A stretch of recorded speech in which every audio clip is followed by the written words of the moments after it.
함께 찬양하고 또 노래도 부르고 너무 좋았습니다.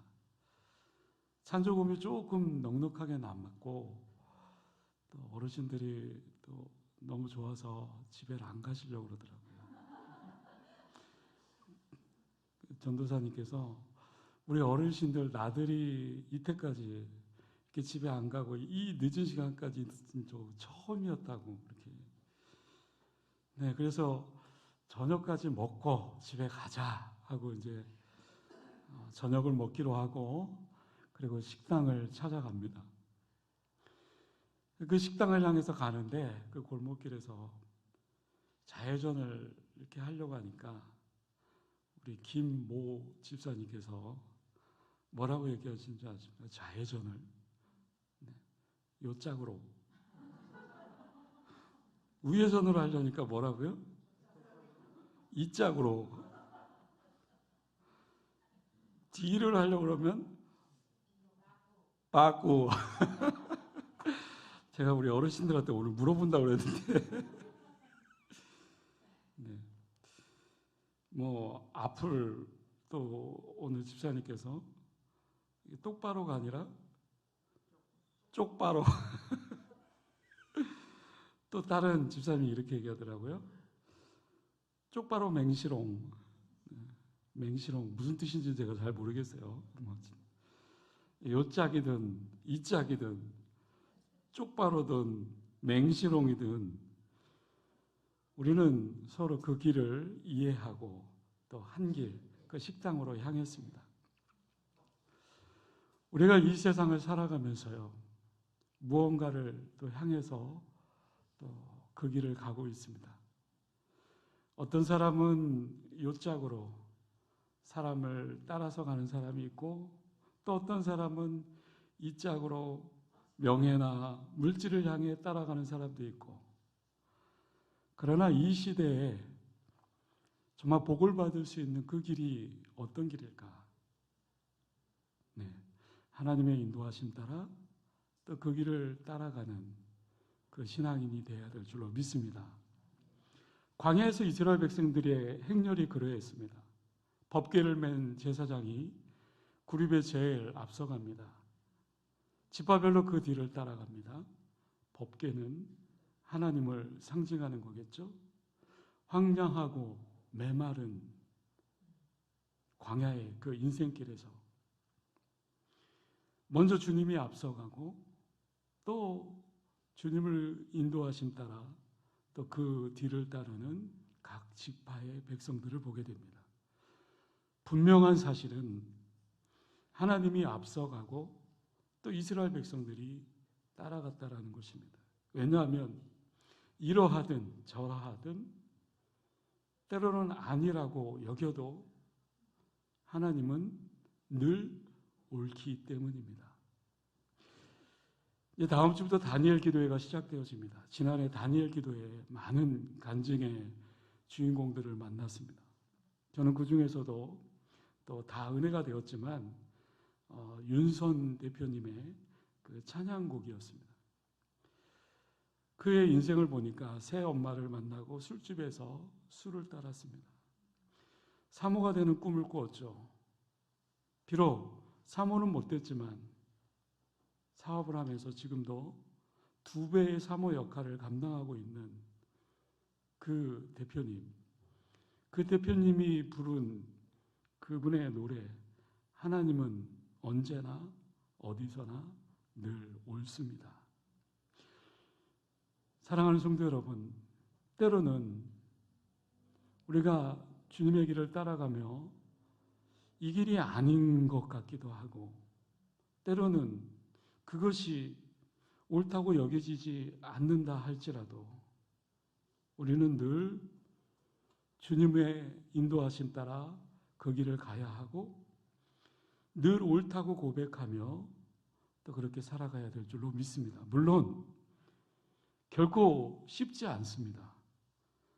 만만치 않은 이 세상 속에서 그렇기 때문에 더더욱 매 순간마다 주님이 주님됨을 내 입술로 고백하고 인정하며 또 그 삶을 이끌어 나아가야 될 줄로 믿습니다. 그래서 오늘 본문 히브리 기자는 바로 은혜의 보좌 앞에 나아가야 된다라고 그렇게 말씀하고 있는 거겠죠. 우리 장로님이 또 기도 이렇게 하시면서 약간 눈물을 머무셨는데 오히려 또 대신 우리 김인양 집사님을 대신해서 김성애 집사님이 또 저는 좀 떨고 그럴 줄 알았는데 전혀 그렇지 않고 담대하게 또 기도를 잘 해주시더라고요. 근데 그 기도의 내용을 제가 뒤에서 잠깐 들었지만 김인양 집사님 하나님을 만나고 있구나. 하나님이 주시는 그 은혜를 또 경험하고 있구나. 비록 육신적으로 아프고 또 힘든 가운데 있지만 그 속에서 하나님을 구하고 하나님의 인도하심 따라 그 길을 또 나아가고 있구나. 하나님의 은혜, 그렇습니다. 하나님의 은혜였습니다. 하나님을 믿는 사람들이 제일 많이 사용해야 될 그 단어가 은혜이죠. 은혜. 신혜가 아니라 은혜. 네, 우리는 숨을 쉬는 것도 하나님의 은혜입니다. 고백하죠. 우리가 지금 예배를 드리는 것도 하나님의 은혜였습니다.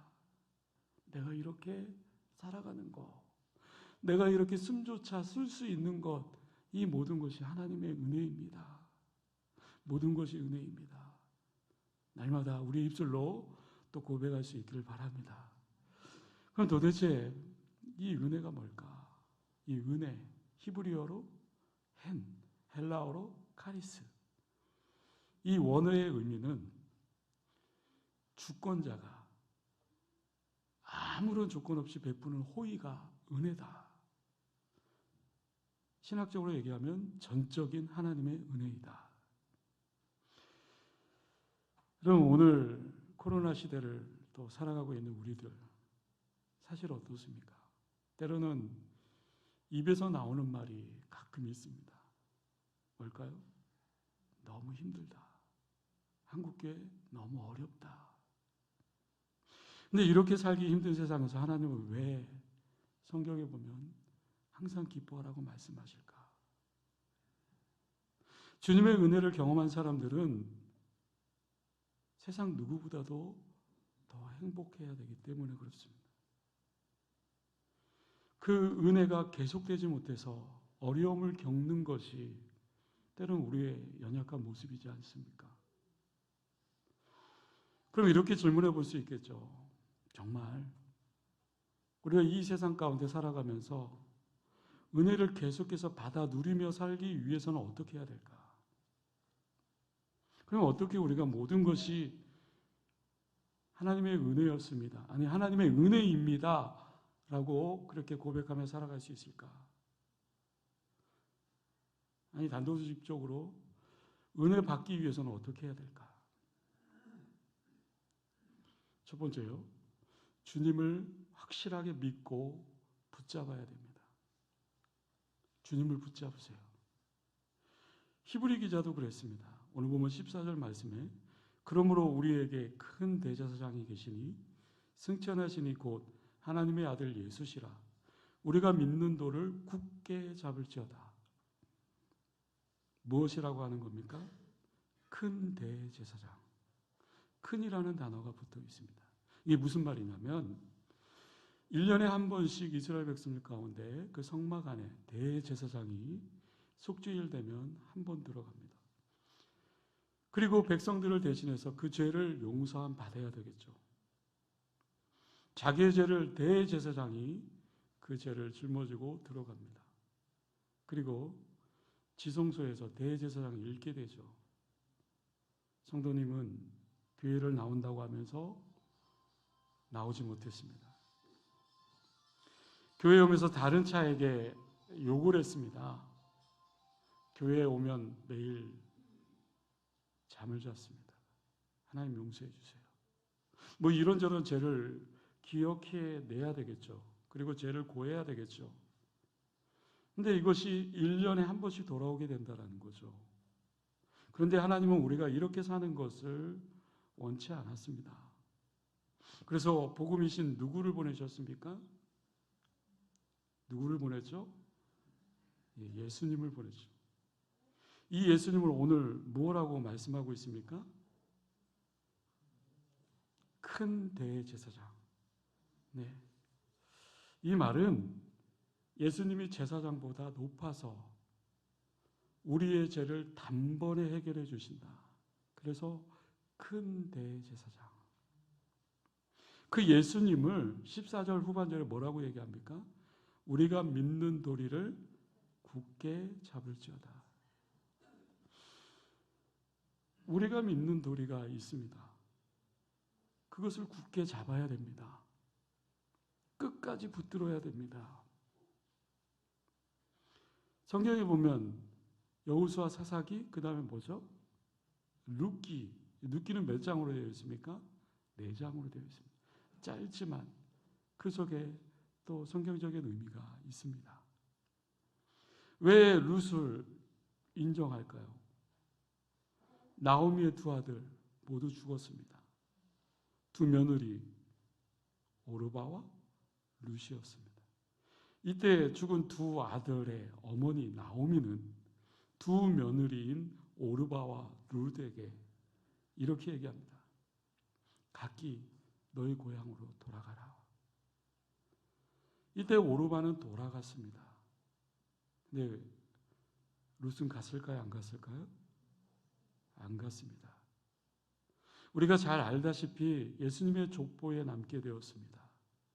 나중에 보아스를 만나서 결혼을 하고 큰 부자의 반열에 오르게 되죠.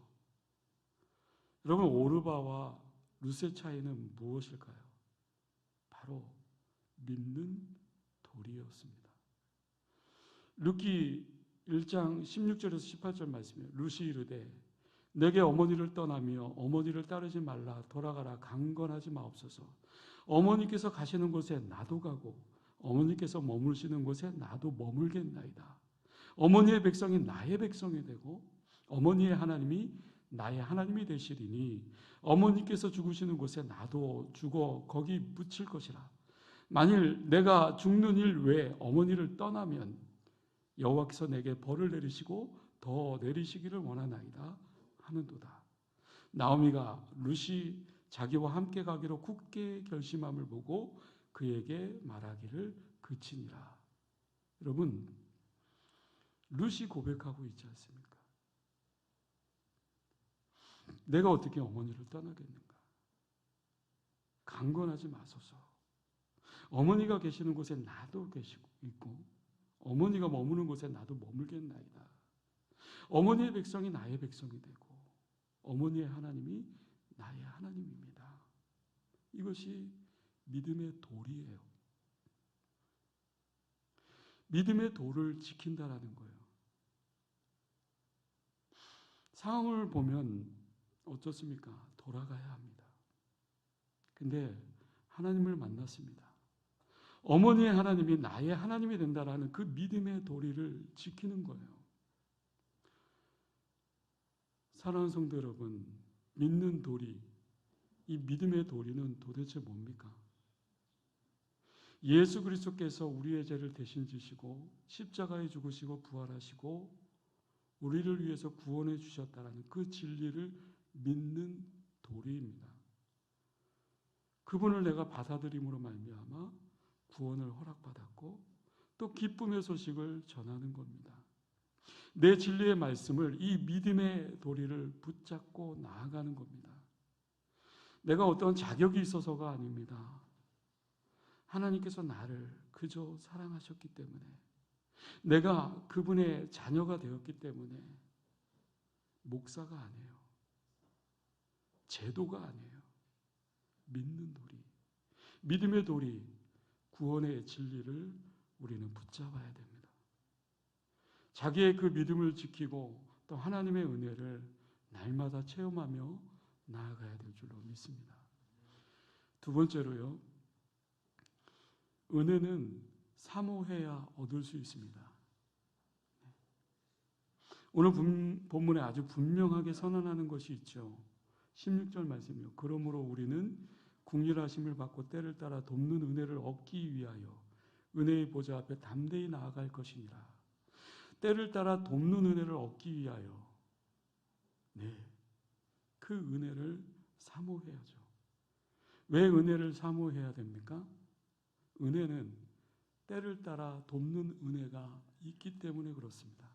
때문에 은혜의 보좌 앞에 나아가야 됩니다. 도망가지 마십시오. 피하지 마십시오. 도망할 수 없습니다. 오히려 하나님 앞으로 담대하게 나아가야 합니다. 그때 은혜의 보좌 앞에 나아갈 때 하나님께서 그 인생에 놀랍게 역사해 주십니다. 사실 삶이 너무나도 힘이 듭니다. 힘든 상황들을 매 순간순간 만날 때가 있습니다. 우리는 사는 것이 힘들어서 은혜를 받는 것조차도 모르고 살 때가 많이 있습니다. 어떤 문제가 문제를 낳고 어떤 문제를 해결되었다라고 생각하면 또 다른 문제가 따라옵니다. 그런데 은혜를 받은 사람은 어떻다라고 얘기하는 겁니까? 그렇습니다. 다릅니다. 때를 따라 도움을 받게 되는 거예요. 그런데 은혜를 어떻게 받을 수 있느냐? 그냥 받을 수 없어요. 어떻게요? 사모해야 합니다. 정말 간절히 사모해야 합니다. 시편 107편 9절 말씀이요. 그가 사모하는 영혼에게 만족을 주시며 줄인 영혼에게 좋은 곳으로 채워주시미로다.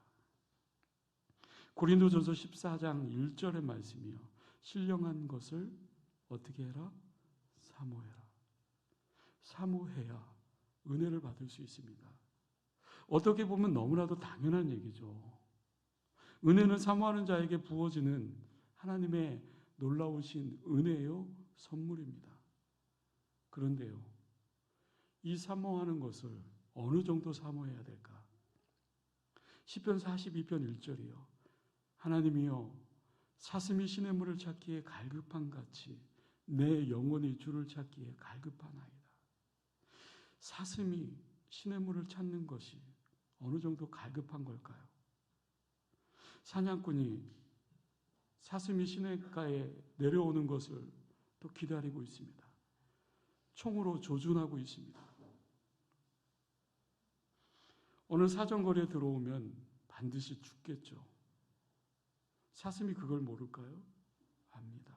그런데도 너무 갈급한 거예요. 사모함이 너무 큰 거예요. 그래서 죽을 것을 알고서도 시냇가에 다가서는 겁니다. 그렇습니다. 은혜의 강가에 물을 가는 것은 이런 마음을 가지고 가는 겁니다. 그래야 하나님이 주시는 그 은혜를 받아 먹을 수 있는 거겠죠. 아니, 성령의 기름 부음을 체험할 수 있는 거겠죠. 하나님께 사모하는 마음을 달라고 기도하십시오. 사모하는 마음이 은혜의 시작임을 믿을 수 있기를 바랍니다. 마지막으로 세 번째, 은혜 받을 장소로 담대히 나아가야 됩니다. 오늘 보면 16절 말씀 다시 읽어드립니다. 그러므로 우리는 긍휼하심을 받고 때를 따라 돕는 은혜를 얻기 위하여 은혜의 보좌 앞에 담대히 나아갈 것입니다. 은혜를 얻기 위해서, 은혜를 받아 누리기 위해서는 은혜의 보좌 앞에 담대히 나아가야 된다. 힘들죠. 정말 어렵죠. 괴롭죠. 고통스럽죠. 그러나 그 고통 가운데 내가 은혜의 보좌 앞에 나아가지 않는다면 그 은혜를 누릴 수 없겠죠. 힘들지만 담대하게 나아가야 되는 겁니다. 이것이 은혜 받을 수 있는 비결이죠. 주님은 우리의 형편을 너무나도 잘 알고 있습니다. 오늘 보면 15절 말씀이요. 우리에게 있는 대제사장은 우리의 연약함을 동정하지 못하시는 이가 아니요 모든 일에 우리와 똑같이 시험을 받으신 이로되 죄는 없으니로다. 이 말의 뜻은 무엇입니까? 예수님은 우리의 형편, 우리의 사정, 우리의 그 모든 환경이나 상황 다 알고 있다라는 거예요. 예수님이 우리를 사랑하는 것을 어떻게 합니까?